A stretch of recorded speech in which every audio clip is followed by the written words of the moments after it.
My name is Walter Grant. I am 81 years old, though I feel older in the mornings and a little younger in the quiet hours after dusk. I live, or perhaps more accurately, lived, in the house my parents bought in 1954, a modest three-bedroom craftsman tucked into a now unfashionable neighborhood on the outskirts of Los Angeles. I was born 2 streets over, in a house that no longer exists. My wife, Miriam, passed away 9 years ago from a slow, mean cancer that took her in pieces. Since then, the days have been slow, and the nights slower. But the house remained, solid, familiar, and full of echoes. It was where we raised our son, Edgar, and where I had planned to live out my remaining years in peace. For a long time, that peace held. I had my routines. I woke early, always before the sun, and made myself oatmeal the way Miriam used to, thick with cream, a pinch of salt, and just enough sugar to remember her by. I would read the paper, cover to cover, even the classifieds, even though I wasn't looking for anything. I kept the garden tidy, fed the birds, walked 3 blocks to the pharmacy and back most days just for the movement, the familiarity, the nods from neighbors who'd known me 40 years or more. I watched game shows in the afternoon, and sometimes old westerns. My world was small, but it was mine. Then Edgar came to me with an idea. He and his wife, Belinda, were struggling financially. He said the rent in Pasadena was unsustainable, and Belinda was between careers. He used that phrase exactly, as if marriage to a woman like Belinda was a series of brief but dramatic performances, each more entitled than the last. Edgar asked if they could move in for a short while, just until they saved up enough for a down payment on a house of their own. I hesitated. The house was quiet, sacred in its silence. I knew what would be lost. But Edgar was my son, my only child, and I had not always been a good father. I had missed piano recitals, come home late from work too many nights, and I had yelled more than I should have, especially during those stormy high school years when he came home smelling like beer and lies. Letting them move in felt, in some twisted way, like a chance to be useful again, to show him that I could still be generous, still be needed. They moved in on a Saturday. Edgar had rented a U-Haul and borrowed a dolly from his friend. Belinda arrived in yoga pants and large sunglasses, complaining that the house smelled like old paper and eggs. She called my beige walls depressing and said the kitchen looked like a crime scene from the 80s. Edgar didn't defend the place, or me. He just smiled awkwardly and suggested they start by repainting the guest room. By the following weekend, they'd turned the den into a makeshift office for Belinda's consulting business, though I never once saw her meet a client. The living room was rearranged, my books boxed up and replaced with glass vases and oddly aggressive throw pillows. The dining room became Edgar's workspace, scattered with blueprints and job estimates for projects I suspected he was only pretending to be busy with. I was gently but unmistakably pushed out of every shared space in my own home. Still, I didn't complain. Not at first. I tried to be invisible. I took my meals in the kitchen before they came downstairs, cleaned up after myself, made fewer trips to the living room, but even silence became a kind of crime. Belinda began sighing whenever I entered a room, exaggerated and sharp like a child pretending to be annoyed. She started leaving notes on the fridge. Please remember to rinse dishes. Try to keep the hallway clear. No cooking past 9 p.m. Smells linger.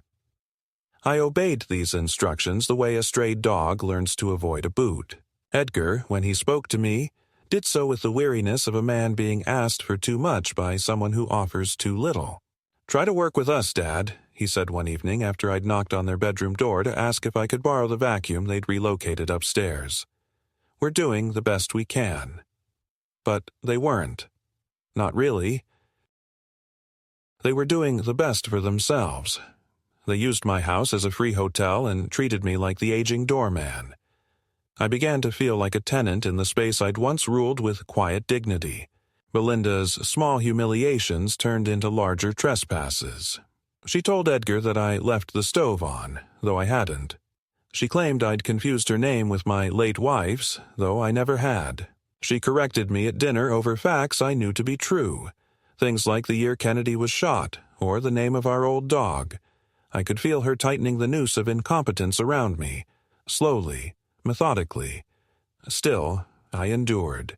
I told myself I could outlast them, that eventually they'd move out, that Edgar would remember who I was to him. But months passed, and their departure was never mentioned again. I learned to fold into the corners of my house, to anticipate their movements and avoid them. I took my evening walks longer, my breakfasts quicker. I became something between a burden and a background noise. Then came the day, though I didn't yet know it was coming, when Belinda told me flatly that they were having guests from out of town and I'd need to find somewhere else to stay for a few nights. She said it in passing, as if it were a natural request, like asking someone to pick up the mail. Edgar stood behind her, his face blank, pretending to be distracted by something on his phone. I stared at them both, waiting for the punchline, but it never came. Belinda crossed her arms and added, "I think it's best for everyone's comfort." I wanted to say, "This is my house. My name is still on the deed. My father died in that room upstairs, and my son took his first steps in this kitchen." But I said nothing. I simply nodded, walked to my bedroom, and began to pack a bag. As I stood in front of my closet, folding shirts with fingers that trembled not from age, but from something colder, betrayal, I realized how complete their erasure of me had become. I was no longer inconvenient. I was dispensable. I left the house that afternoon with a worn canvas duffel, an envelope of cash I kept in the desk drawer, and the slow, spreading certainty that something irreversible had taken root in the walls of that house. Something I had let happen, slowly, like rot beneath the floorboards. I stepped onto the street and heard the door close behind me. It made no sound of regret. I didn't know then where I would sleep that night. I only knew one thing with clarity. I would not come back the same man. Something had broken, but something else had begun to stir. I left the house under a sky that didn't care. The light was brittle, colorless, the kind of Californian afternoon that promises warmth but gives only glare. I walked slowly, partly because of the stiffness in my knees, partly because I didn't know where I was going. The last time I had carried a bag like this was in 1972, on a business trip to Denver. Back then, I had a wife waiting for me at home, a boy who cried when I left and hugged me tight when I came back. Now, I had no home, no waiting, no cry. Just a duffel bag, a bitter taste behind my teeth, and a heaviness in my chest that no aspirin could touch. I took the bus because it was familiar. At the terminal, I sat for a long while on a hard bench that smelled of disinfectant and sweat, watching people go places. Families with too many bags, college students with earbuds and lazy posture, tired men in work boots. I could have gone to a motel, but the ones I remembered had turned into something else over the years. Syringe hotels, police blotter names. I flipped through my old flip phone, the one Edgar had once laughed at.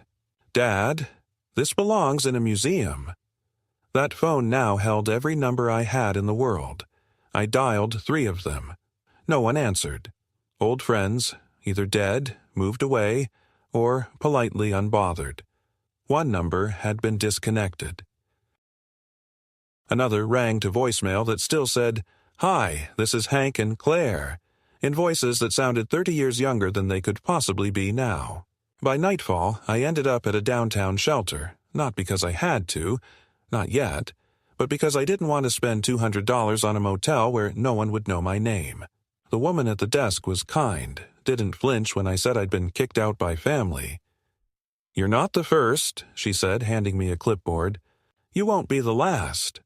She called me sir, which I hadn't heard in a while, and offered me a clean bed and a tray of what passed for food. I lay on the cot that night, surrounded by coughs and low muttering, and the smell of wet socks and Lysol. I stared at the ceiling and tried to believe this was temporary. that Edgar would call, that Belinda would realize what she'd done, that someone would care. They didn't. The phone stayed silent. The next morning, after dry toast and lukewarm coffee, I sat in the small rec room by the window. A volunteer named Richard, probably no older than my grandson, was talking to another man about veterans' benefits. I wasn't listening until I heard the word ownership. That snapped me awake. I waited until the conversation ended, then approached the desk. "Sorry," I said. "I couldn't help overhearing." "You said something about deeds?" He looked up, attentive. "Are you a homeowner, sir?" I hesitated. "Well, yes, I was. American. The house is in my name."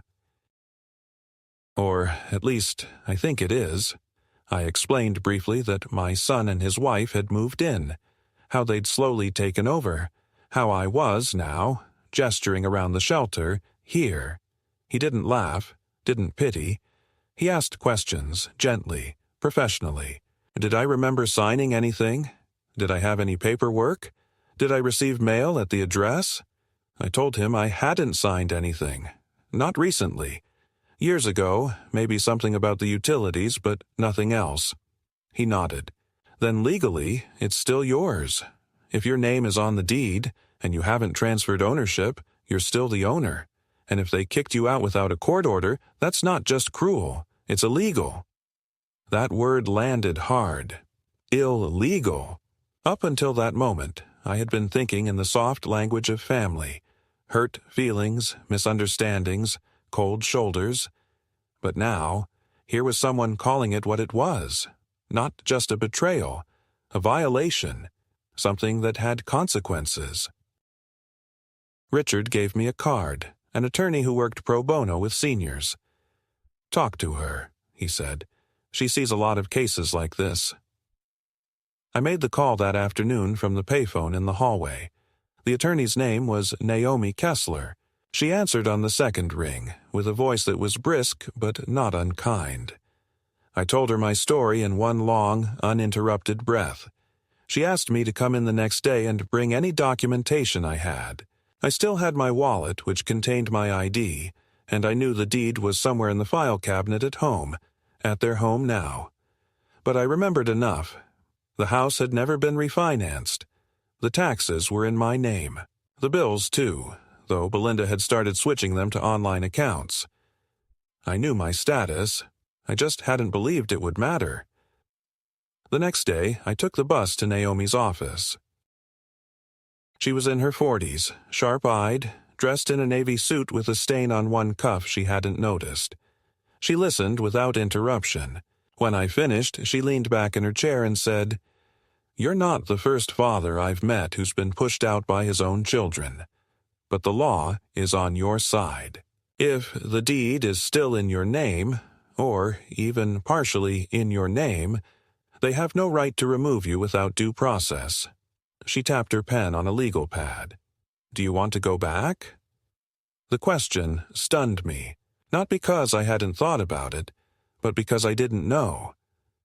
Did I want to return to a place where I had been made to feel like a ghost? Was it home anymore? Or was it just a house now, occupied by strangers who wore my son's face? "I don't know," I said quietly, "but I don't want them to have it." She nodded. "That's a good enough start." Naomi filed a property check. Within 2 days, she confirmed what I'd suspected. The deed was still entirely in my name. Edgar and Belinda were not listed as co-owners. Whatever claims they thought they had, they didn't have them legally. And that changed everything. I moved out of the shelter and into a small, clean motel by the freeway with a weekly rate and a fridge that hummed like an old man's breathing. Naomi connected me with a realtor, a tough, no-nonsense woman named Clarissa, who wore boots and drove a dented sedan with half a bumper sticker that said, "I break for," something she'd peeled off in shame. Clarissa took one look at the address and said, "You could sell this in 2 weeks, all cash. This neighborhood's on fire. People want old homes they can flip. You ready to list?" I wasn't, not yet, but I asked her what the house was worth. She smiled. Right now? Somewhere around 1.1, 1.2 million. More if it's in decent shape. I laughed once the sound cracked and foreign in my throat. They called it dated. Said it smelled like mildew. Clarissa grinned. Buyers call that character. I didn't sleep that night. I sat in the motel chair looking at the peeling wallpaper, at the stack of legal documents Naomi had provided. I had choices. I had leverage. For the first time in months, I had the upper hand. They had put me on the street. They had assumed I wouldn't fight, that I'd disappear or die or become a burden to the city. But I had not disappeared. I had not died.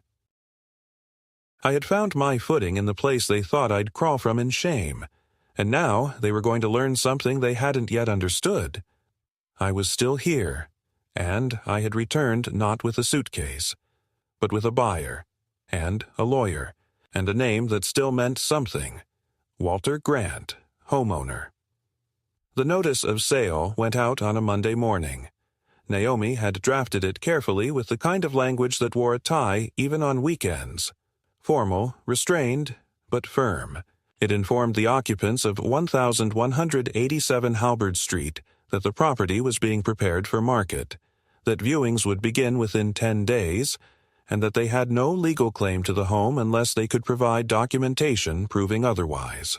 A copy was sent by certified mail, another posted directly to the front door in a plastic sleeve, weatherproof and impossible to miss.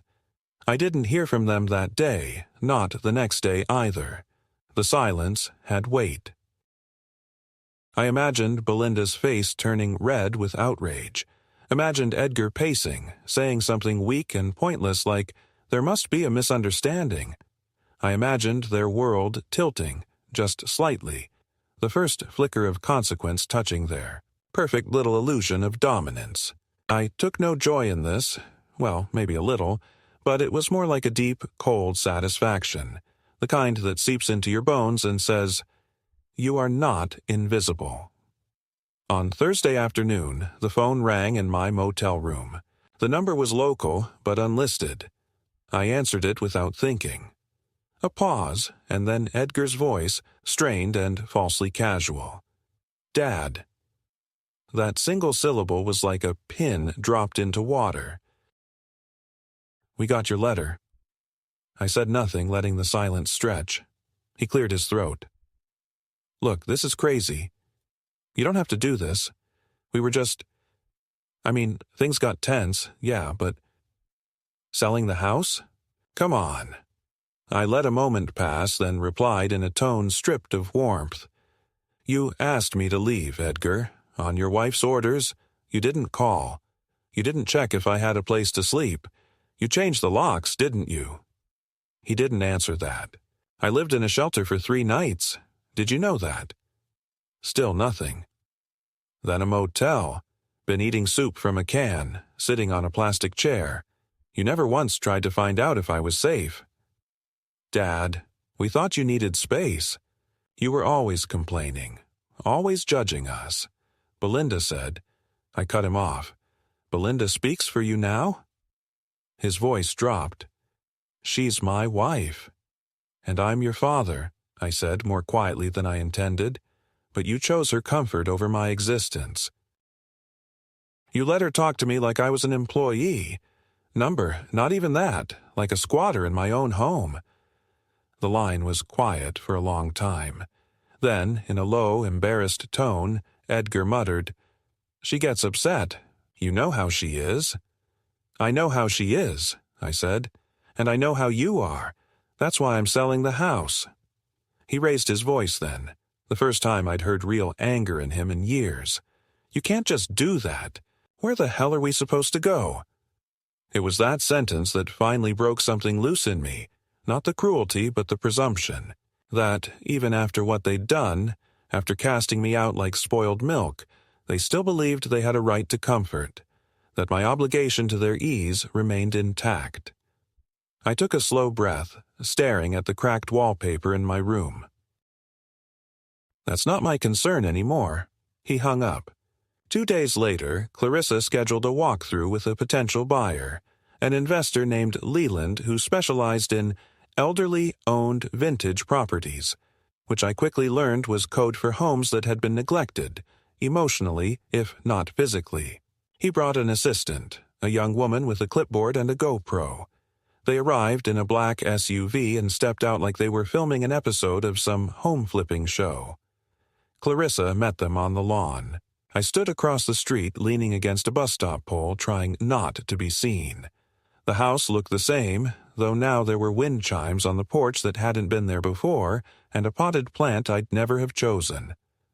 Leland knocked. After a minute, the door opened.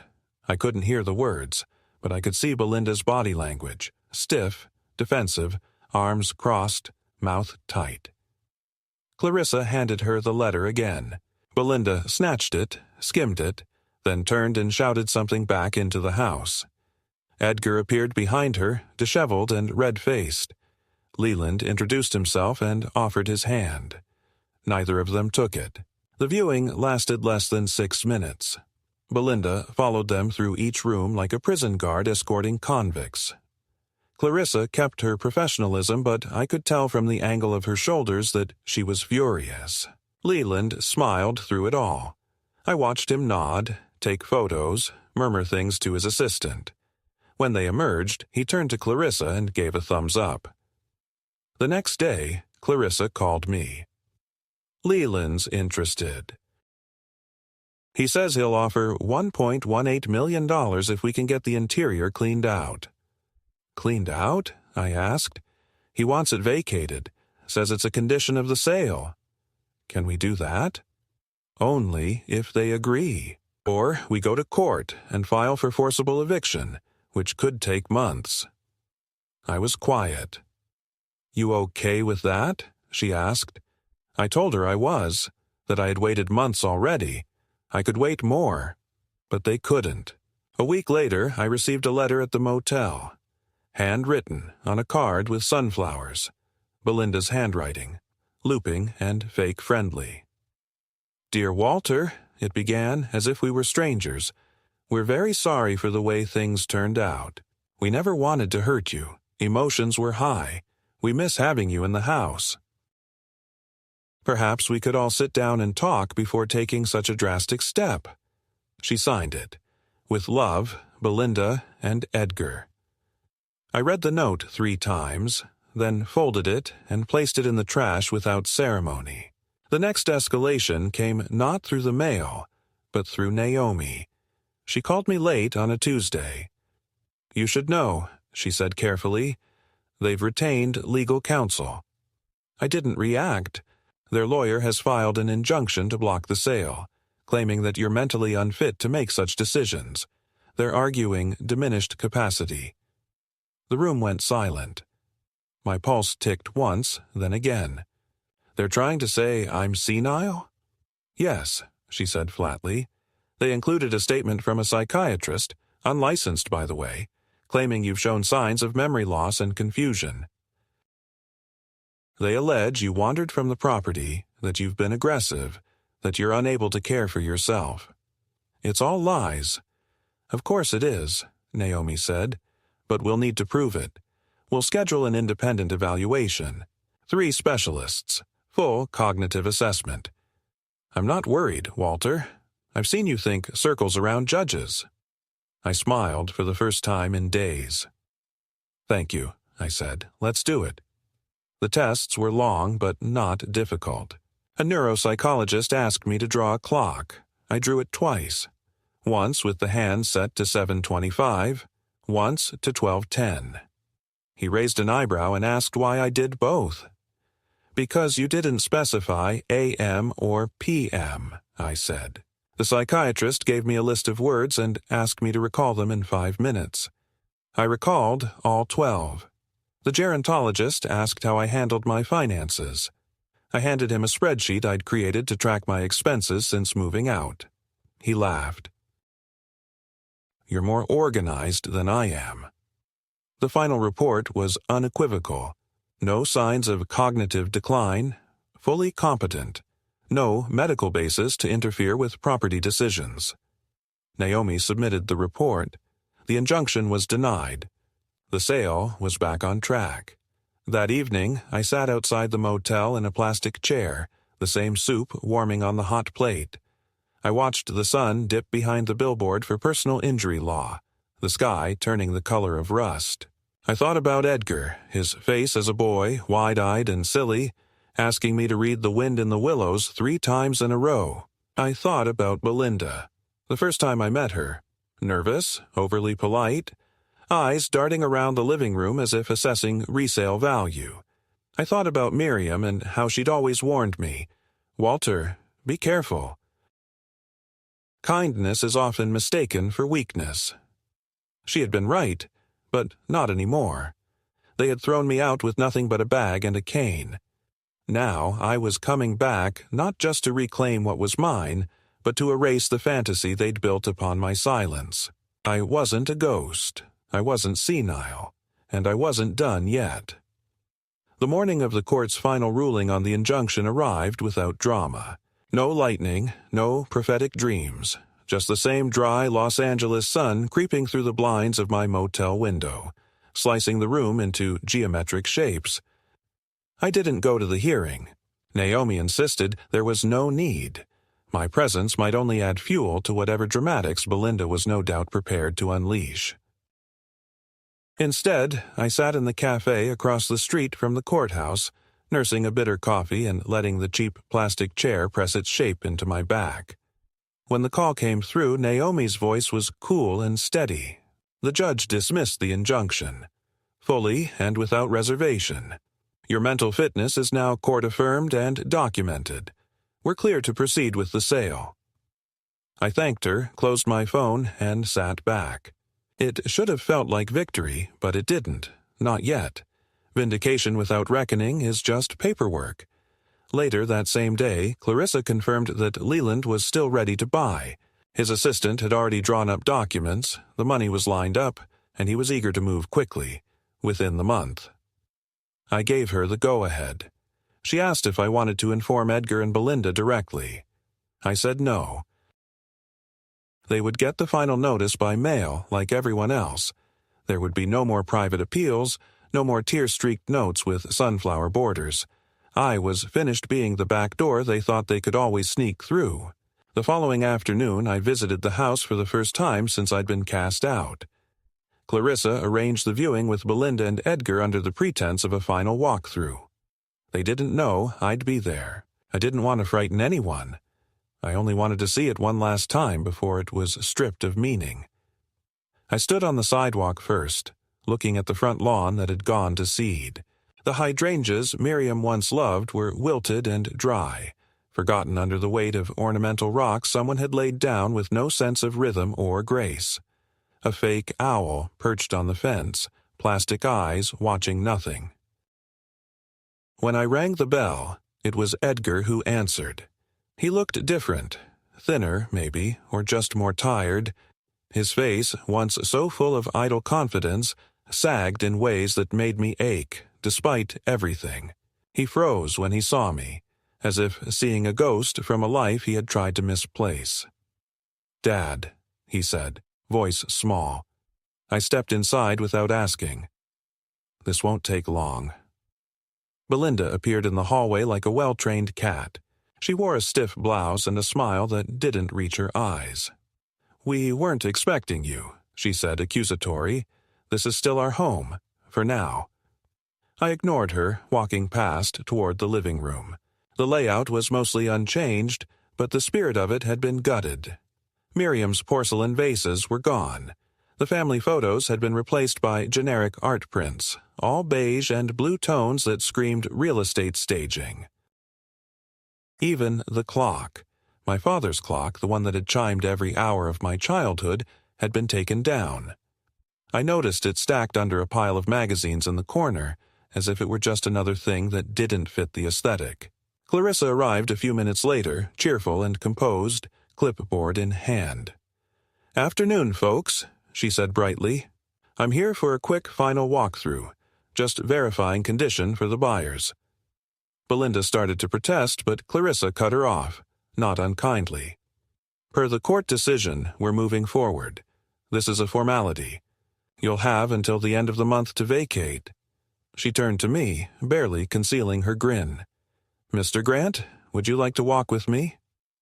And so I did. Room by room, we moved through the house like archaeologists in reverse, identifying not what was ancient, but what had been altered. The office, once my reading room, was now a cluttered disaster of ring lights, unopened packages, and some sort of amateur podcast setup. The kitchen, stripped of character, had been repainted in sterile gray, with motivational fridge magnets replacing Miriam's old recipe cards. In the guest room, the one they had forced me into for nearly 6 months, the bed was gone. A treadmill stood there now, dusty and unused, its cord chewed through at the base. I didn't ask.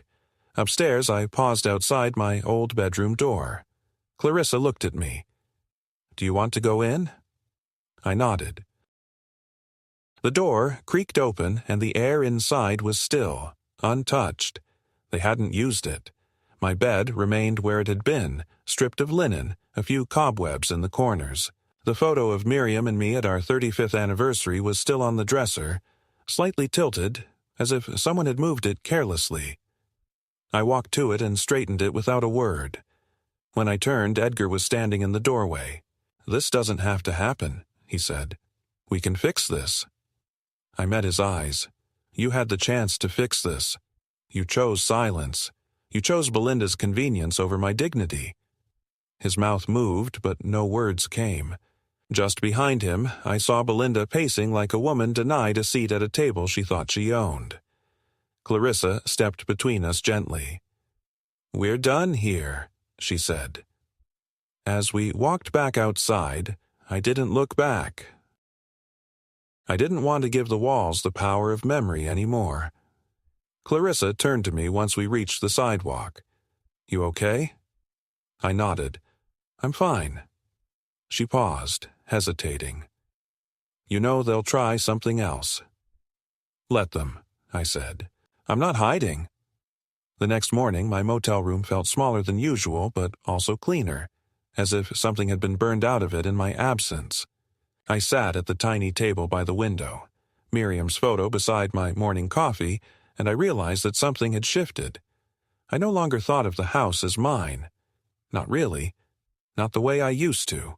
It had become a battleground, a failed shrine, a hostage taken by familiarity and fear. Letting it go wasn't just practical. It was necessary. Sometimes the only way to reclaim your peace is to set fire to the altar they built on your back. And I was ready to light the match. The paperwork was nearly complete. Clarissa had set the closing date for the following month. The buyer had transferred the deposit into escrow. The house would soon be sold, legally and irrevocably. And yet, I didn't feel victorious. Not yet. There was still something lingering, like the final echo of a storm that hasn't yet passed. I could feel it in the silence that followed our final walkthrough, in the absence of phone calls, in the way the motel walls felt like they were listening. I knew Belinda wouldn't accept this quietly. She was the type to twist the knife before accepting that it was in her chest. Edgar, for all his weakness, still carried enough pride to choke on. There was more coming. I could feel it like weather. And then it came. Naomi called one morning as I was buttering a piece of toast that tasted like cardboard. Her voice was unusually stiff. They've filed a counterclaim, she said. I didn't respond immediately.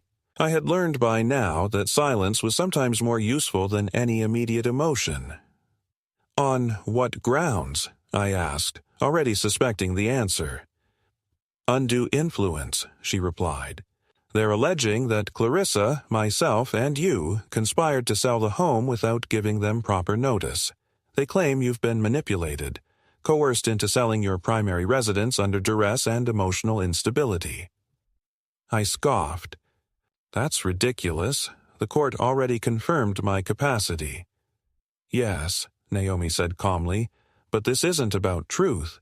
It's about obstruction. They're trying to stall the sale. If they can force a delay long enough, they think the buyer will walk. It's pressure, Walter. They want you to fold. Then let them press, I said. I'm not folding. But the pressure came in ways I hadn't anticipated. That afternoon, I discovered my bank card no longer worked. I went to the branch in person and was greeted by a tight-lipped teller who informed me that a fraud alert had been placed on the account. At your request, she added. I shook my head. No, it wasn't. A manager was summoned.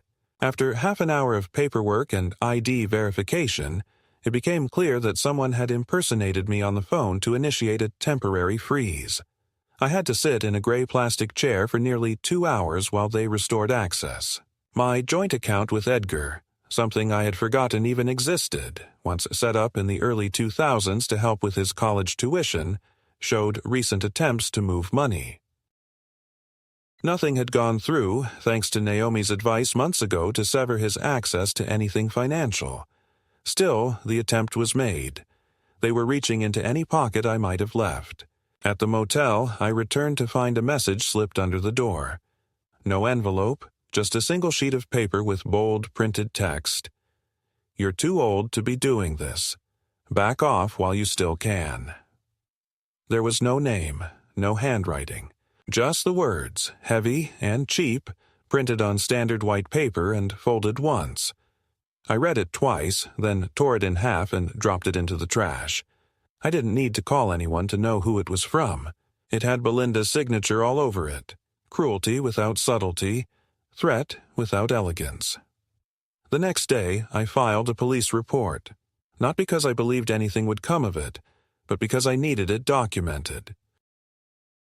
Naomi said it might help if the threats escalated, and we both suspected they would.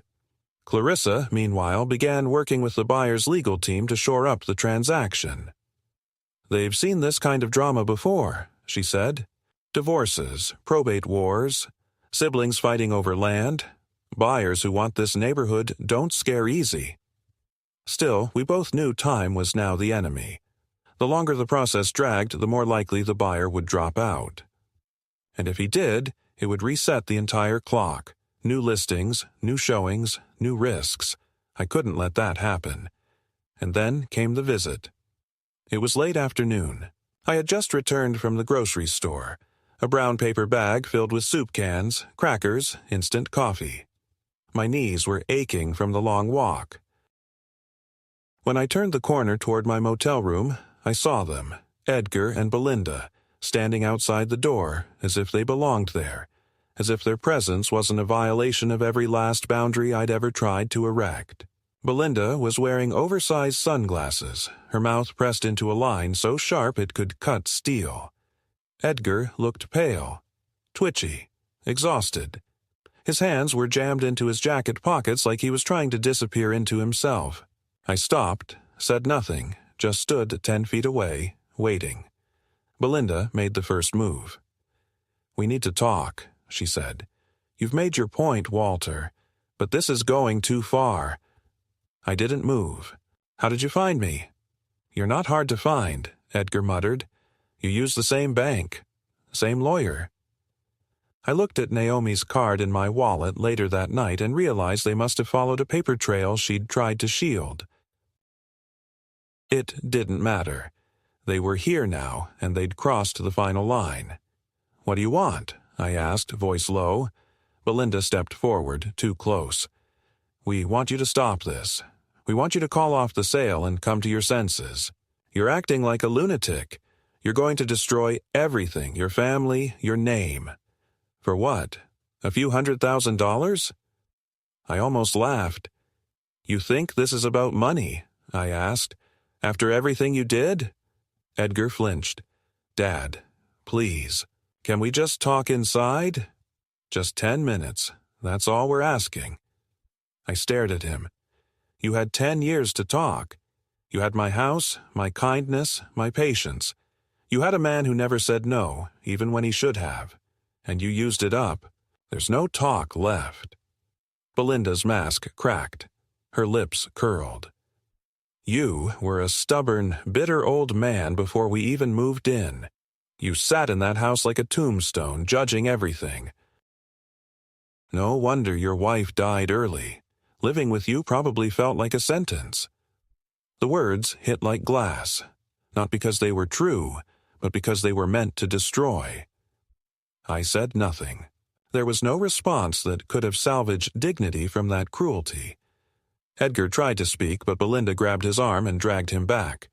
"You'll regret this," she spat. "You're going to rot alone, and no one will even notice." She turned, marched down the walkway. Edgar hesitated, eyes on the ground, then followed. I watched them leave, their figures shrinking with distance, and I felt something fall away inside me. Not grief, not anger, just the final thread of hope that any part of them still cared about me as a person. The sale moved forward. Clarissa pushed the buyer's team to sign quickly. Naomi responded to every petty motion from their lawyer with airtight precision. They had tried everything: personal appeals, legal sabotage, threats, emotional landmines, and now they were cornered. The property was no longer theirs to weaponize. It was mine. And I was letting it go, not as a surrender but as a final act of liberation.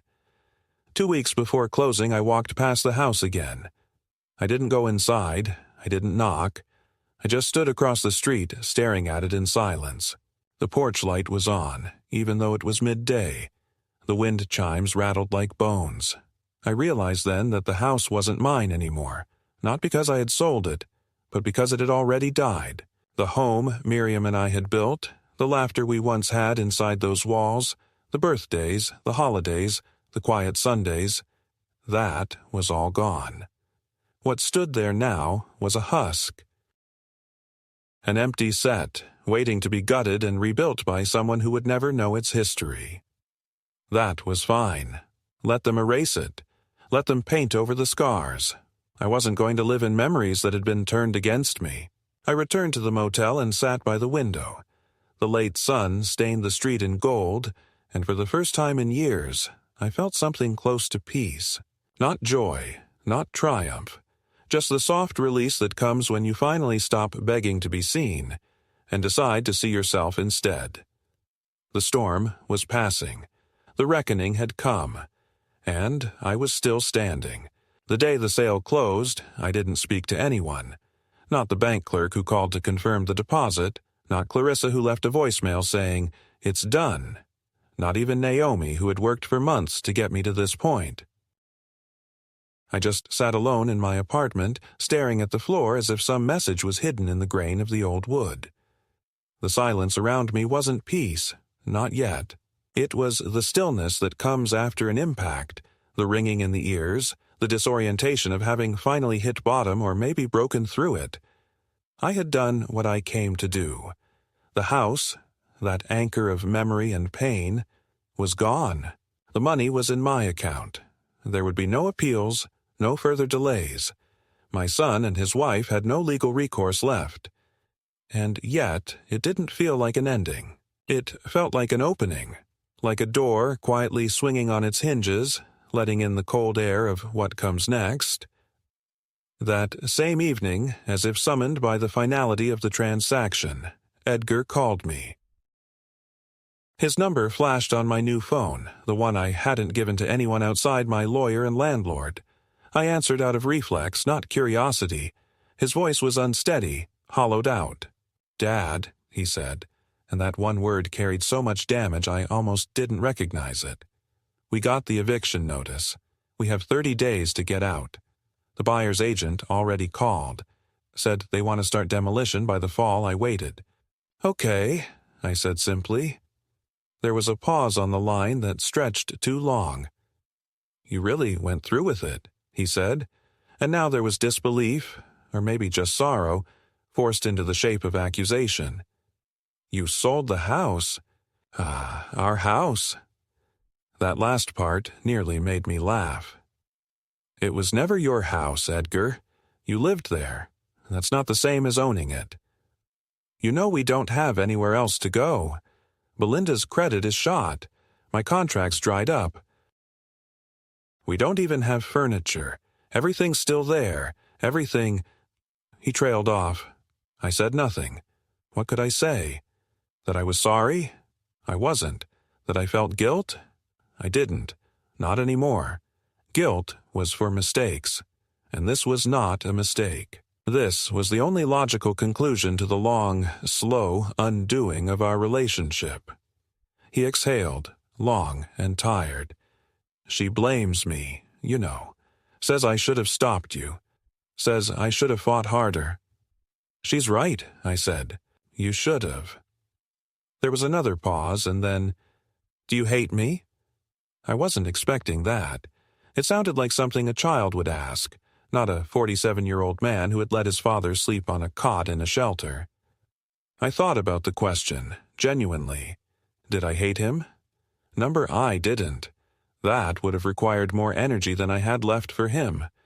"No, Edgar," I said. "I don't hate you, but I don't trust you. And I don't want you in my life." He choked a little on that. I could hear him swallowing words. "What about the kids?" he asked. "Hazel and Reggie, they'll never forgive you." "I haven't seen them in 5 years," I said quietly. "They made their choice, or maybe you made it for them." "That's not fair." "Neither was being thrown out of my own house," I snapped, and then caught myself, voice trembling slightly. I inhaled. Let's not pretend this was mutual. Let's not rewrite it into something softer than what it was. The silence on the other end grew longer. "She's leaving," he said suddenly. "Belinda. She said she's done with me, that I ruined everything. She screamed at me for hours last night, said if I'd been a man, you never would have gotten away with it." I said nothing. There was no comfort I could offer, no advice. That version of Edgar, the one who might have earned my guidance, was long gone. "I'm sorry," he whispered. It was almost inaudible. "I know," I replied, and I did know, but it didn't matter anymore. We hung up without saying goodbye. I set the phone down on the windowsill, stared out across the street where cars moved through the amber light like small, determined fish. I didn't cry. I didn't smile. I just sat there, letting the weight of everything Edgar hadn't said settle into the room. Somewhere in that phone call, he had been trying to reach for something. Maybe forgiveness. Maybe a lifeline. But I was no longer holding the other end. 3 days later, I received a formal notice from Clarissa. The funds had cleared, the keys had transferred, the buyer was proceeding with renovation. The house on Halberd Street was no longer mine in any sense, legal or emotional. I printed the email and placed it in a folder marked Final, then slid it into the drawer of my desk beside documents for Miriam's burial and the certificate of sale for my old car. I didn't plan to look at it again. That same afternoon, I went for a long walk. Not the kind I used to take when I lived in the old neighborhood, back when every corner reminded me of some fragment of life with Miriam. This was a new route, one that curved around the lake behind my apartment complex, past the dog park, through a line of eucalyptus trees that made the whole air smell like mint and wood smoke. I walked slowly, letting the rhythm of it settle my breath. It was strange how the world didn't shift even after your whole life did, how trees still rustled and children still laughed in the distance, how people still threw sticks for dogs and the ducks still gathered by the shore, indifferent to my personal history. When I came back home, there was a letter waiting in my mailbox.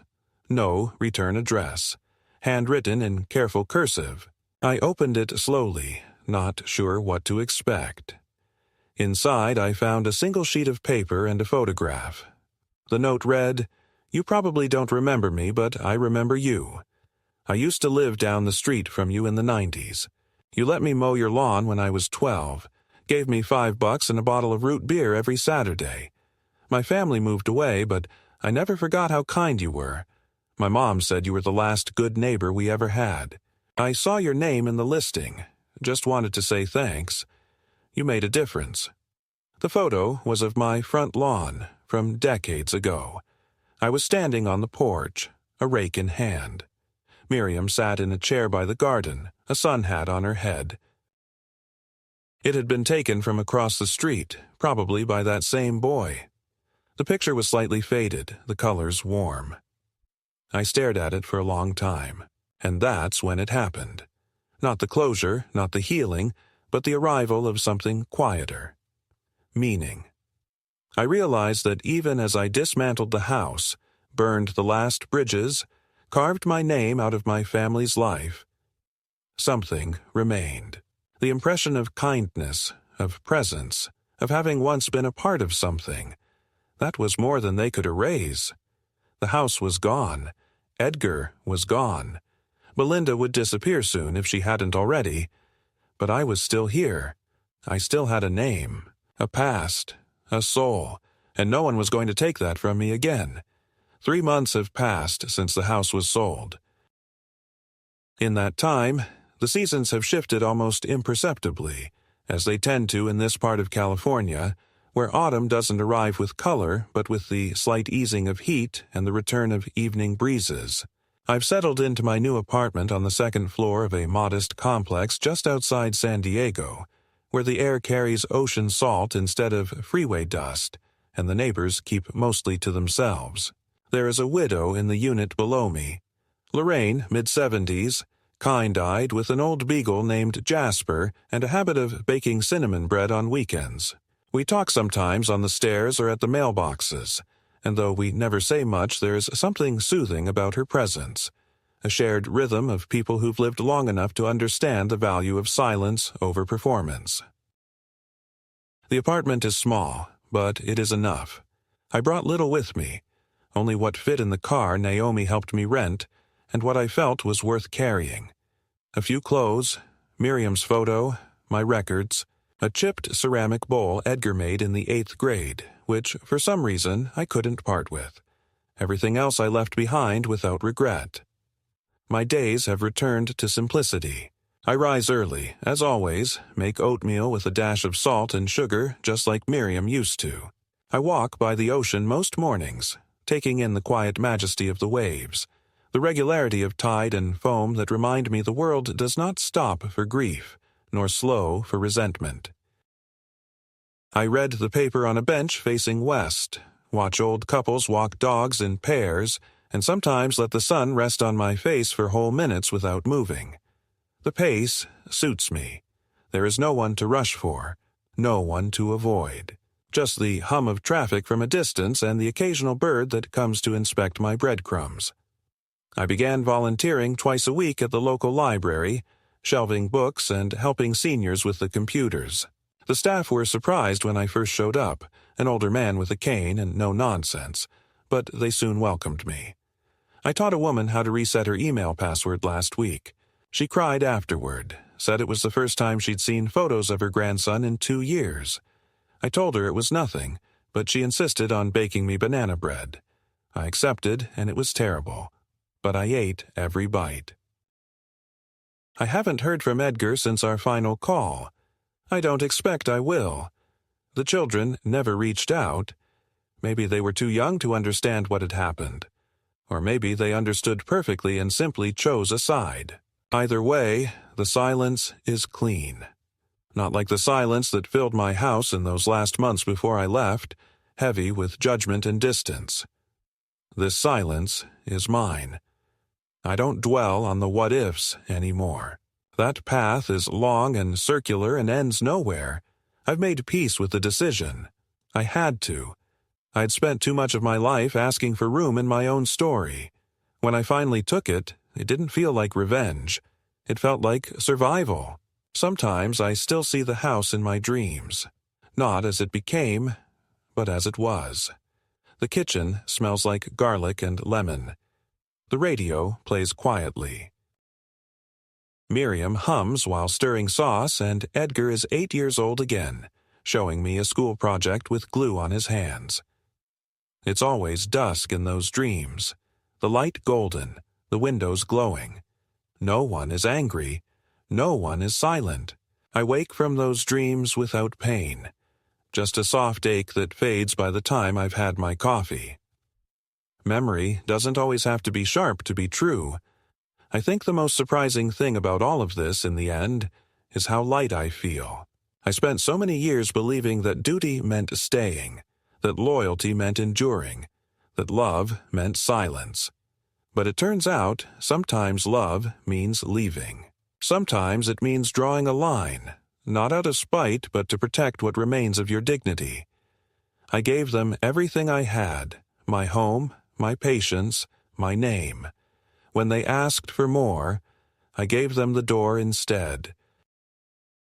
And now, in this quiet apartment above a kind widow and her ancient dog, with the sea a short walk away and the sky wide open, I've begun to imagine the unlikeliest future of all, one where I am not anyone's burden, not anyone's relic, not anyone's shame, just a man with time left, space reclaimed, and a name that finally belongs only to him. My name is Walter Grant. I was forgotten, dismissed, and erased, but I endured, and I am still here,